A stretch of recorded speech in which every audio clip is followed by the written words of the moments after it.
Woo, kill boy. Woo. Gelatinous ooze. That's what they call my sons. Gelatinous ooze. Yeah, yeah.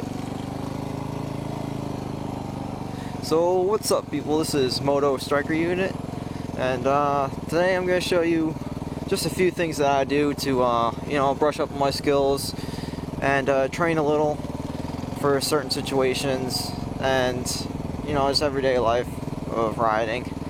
So what I normally do is I normally find a parking lot or a large space like this, right? The school, you know. Make sure there's no cameras. I mean, just ride around once really slow and you can see where the cameras are. They're pretty easily. Usually most of the time they're not even on, or there's sensors but they're by the door, so just don't pass close to the door, and if you do, just leave quickly after that. But you can see the cameras there and shit. But yeah, so what I do is I pick a parking lot, and then I go where there's something round like this, how it's like an oval track. And basically what I do is I guess keep going around. I stay in one gear. I usually stay in second or third, depending on what I'm trying to train for. If you're trying to train for low speed maneuvers, where you're kind of steering the bike, I would go in second. If you're going to go for a lean angle, which you would counter steer, I would go in third. And third, you would probably go around near like 20 miles an hour. Well, for this one I go around near 20. I mean, here I go a little slower because that's a really fucking tight turn. But most of the time you go around 20. You try to keep it in the same exact speed, so you're just continuously going around instead of you're accelerating a little. I mean, you can accelerate a little in the turns because that's what you're supposed to do. You're supposed to accelerate around. But I pretty much try to keep it around the same speed, so I'm practicing it in both turns the same speed, and I don't have to brake or anything. And so it just goes quicker and it feels more smoother.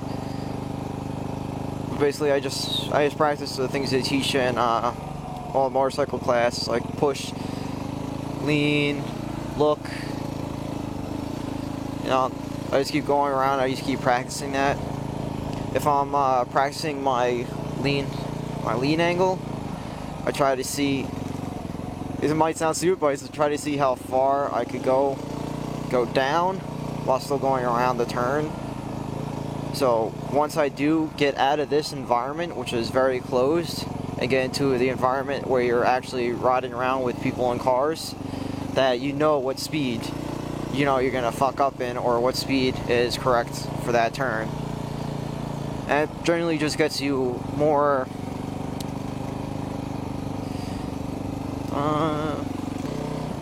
in the habit. Gets more in the habit of going, looking, and steering in each turn. And you can judge, this allows you to judge turns more easily. See, before I wouldn't be able to do that when I was just starting out. I was going around, I was going really wide and everything. I was doing it really shittily. And then, pretty much you can find this is like a large thing. And then what I also do is I also go back around. That guy's probably here because he saw me on the camera or something. Probably. Most likely. I'm just gonna keep going around and pretend like I didn't do anything wrong. But I mostly go back around, and I do it opposite of what I've been doing. So if I was going that way, I would go the opposite way. So instead of me, you know, doing that constantly, that's only training you to go right. You have to do it the other way so you can train yourself to go left. Because if you go fucking only could go right, then you're really limited to the roads, you know? So I just do the same exact thing, but you just go the other way around whatever circular object you go into. You could do this, you don't have to have like a big piece of shit like this, like the land in the middle of the parking lot, but you could just do it in a parking lot that's just square, and you just go around in circles. Like out there, there's, I'll show you, there's like, there's lampposts, and what I do too is I do a figure 8 in between the lampposts, which gets you good to moving constantly and doing turns constantly instead of just this like static motion where you know the turn's coming up. You know, you kind of have to predict and wave back and forth. I'll do it a little since that guy's there. I don't want him to fucking start bitching at me because he's obviously, that motion sensor probably went off. Definitely. See, that's why I said, see, watch out when the motion sensor goes off. But see how it's like that. I do like a figure 8 here. So I go like this, back and around. And pretty much you just get used to that. See? You just do a figure 8 around the track. So you get used to moving and turning at the same time, and rapid movement too, because if you kick this up, I wouldn't advise kicking up in speed. Just do whatever, with all these, do whatever speed you think you're comfortable at.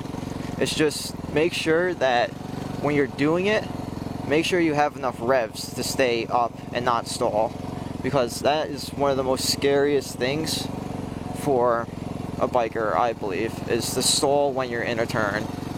That it's never happened to me, but you know, I sometimes fear that if my gears, they're revving high, I just leave them revving high.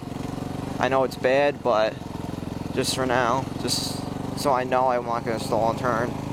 I'm pretty sure it won't be that dramatic as I think. That would just stop and you would just fall over, but you know, that's the type of stall I don't want to happen.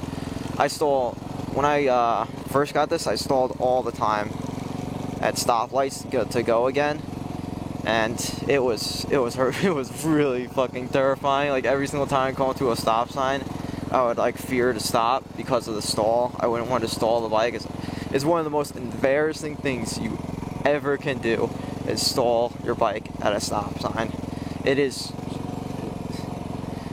really like presenting in class, raising your hand and shit and stuff like that. That doesn't even cut the cake when you're on a bike and you stall it right at the stop sign, and there's people behind you too, and there's people at the other stop sign and they're waving you on to go and you're stalled. It is just so embarrassing.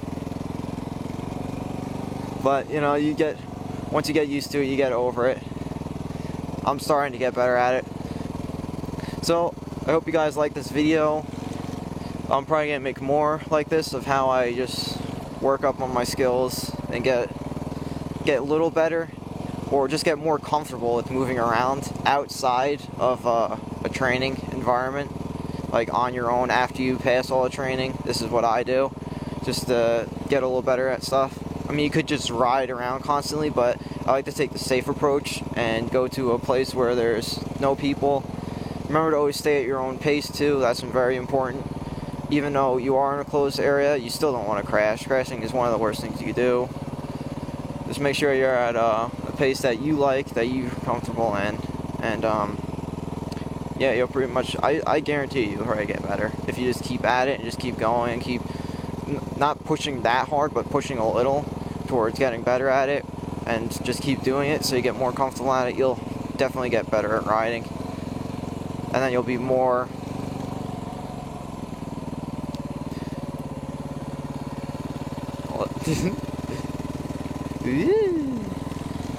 you'll be more ready for riding in traffic, which could be very daunting for most people because the cars just make it really scary. You have these other obstacles that are moving around you and everything. You don't know what they're gonna do. But yeah, thanks for watching. Subscribe, like, leave a comment below. And peace. Stay tuned. More videos to come out. Bye. To our heart's delight.